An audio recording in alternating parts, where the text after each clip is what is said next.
Good morning সবাইকে। ঘুম থেকে উঠে পড়েছি। সবাই কেমন আছো?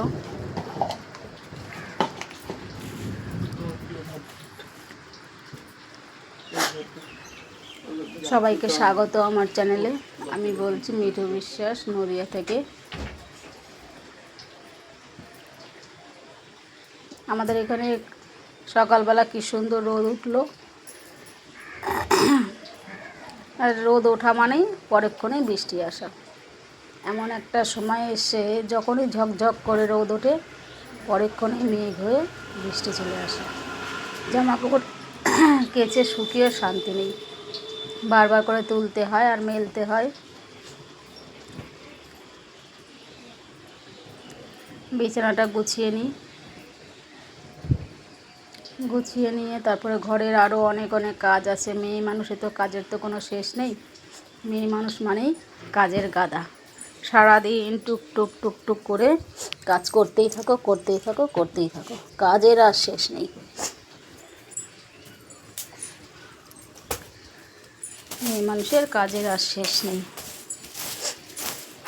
ছেলে মানুষরা বাইরে গেল, কাজ করলো, চলে আসলো, ঘরে এসে কোনো কাজ নেই। আর মেয়ে মানুষের সারাদিন টুক টুক টুক টুক করে কাজ করতেই হবে। কাজের আর শেষ হয় না। আর অনেকের কাজ নেই, লোক দিয়ে যারা কাজ করায় তাদের তো কোনো ব্যাপার নেই। আর যারা নিজেরা কাজ করে ঘরের সমস্ত কাজ, তাদের সমস্ত কাজ নিজেদেরই করতে হয়। সারাদিন তাদের কাজ থাকে, কিছু না কিছু কাজ থাকেই।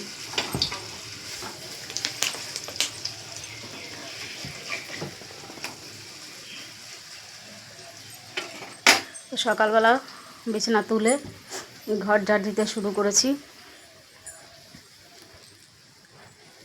জীবনে সবারই কিছু না কিছু সুখের মুহূর্ত থাকে, দুঃখের স্মৃতি থাকে। সেগুলো কখনোই ভোলা যায় না। জীবনে সব সময় চলে। জীবনে একদিক আলো তো আর একদিক অন্ধকার থাকবেই মানুষের। শুধু আমার নয়, আমার যেমন আছে একটা দিক অন্ধকার,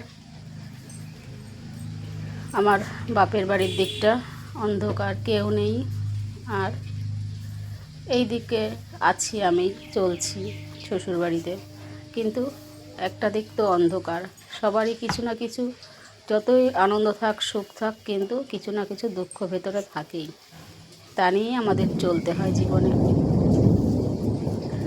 শুনতে পাচ্ছ কেমন মেঘে ডাকছে? বৃষ্টি হয়ে গেল একটু, আবার মেঘে ডাকাডাকি করছে, আবার মনে হয় বৃষ্টি আসবে।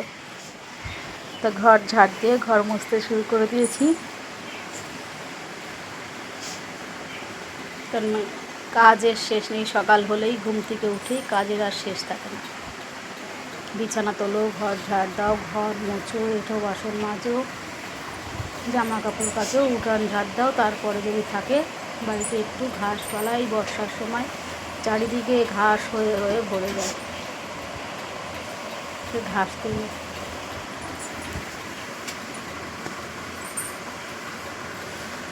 তুলতে মাথা খারাপ হয়ে যায়। রোজ একটু একটু করে তুলতে হয়। রোজ তো তোমাদের দেখানো সম্ভব হয় না। আজকে একটু দেখাবো। তোমাদের দাদাভাই ঘাস তুলছে আর আমি মোবাইল ধরে আছি, কারণ আমি মোবাইল রেখে দিয়ে তারপরে ঘাস তুলবো, দুজনে মিলেই।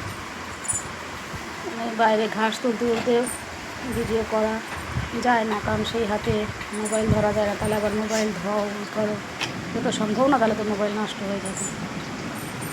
তাই আমি তোমাদের দেখাচ্ছি, তোমাদের দাদাভাই ঘাস তুলছে, তারপরে ক্যামেরাটা আমি রেখে আমিও ঘাস তুলবো। দেখো কেমন ঘাস হয়েছে বাড়িতে।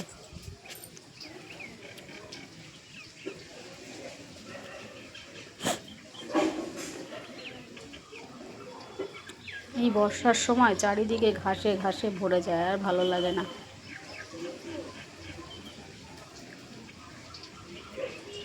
আর বাড়িতে ঘাস থাকলেও দেখতে ভালো লাগে না। এই প্রচণ্ড খাটনি পড়ে ঘাস তুলতে। ঘাস তোলো, ঝাড় দাও, পরিষ্কার করো, ঘাস তুলে নিয়ে জামা কাপড় কেচে নিলাম, কেচে নিয়ে ধুয়ে দিয়েছি। তারপরে স্নান করে ঠাকুর ঘরে চলে এসেছি। দেখো ঠাকুর পুজো আমার দেওয়া হয়ে গেছে। আজকে বৃহস্পতিবার, ঘট পাল্টেছি লক্ষ্মী মা লক্ষ্মীর, তো পুজো দেওয়া হয়ে গেছে। বৃহস্পতিবারে মা লক্ষ্মীর ঘট পাল্টাতে হয়, তাই ঘট পাল্টে আজকে বৃহস্পতিবার পুজো দিয়েছি। তোমরা কারা কারা মা লক্ষ্মীর পুজো করো জানি না, আমি তো করি। ঠাকুর পুজো করে নিয়ে ভেন্ডি ভাজা দিয়েছি, রান্নাঘরে কাঁচকলা দিয়ে মাছ দিয়ে ঝোল হবে, আর মাছ ভাজা হচ্ছে, মাছ ভাজা আর এই হচ্ছে, যে কাঁচকলা দিয়ে কুমড়োর মাছের বড়া, ঝোল হবে, আর এই যে কুমড়ো কুচিয়েছি, আর এই যে হবে কুমড়ো লাল বড়া শাক। হবে, লাল শাক।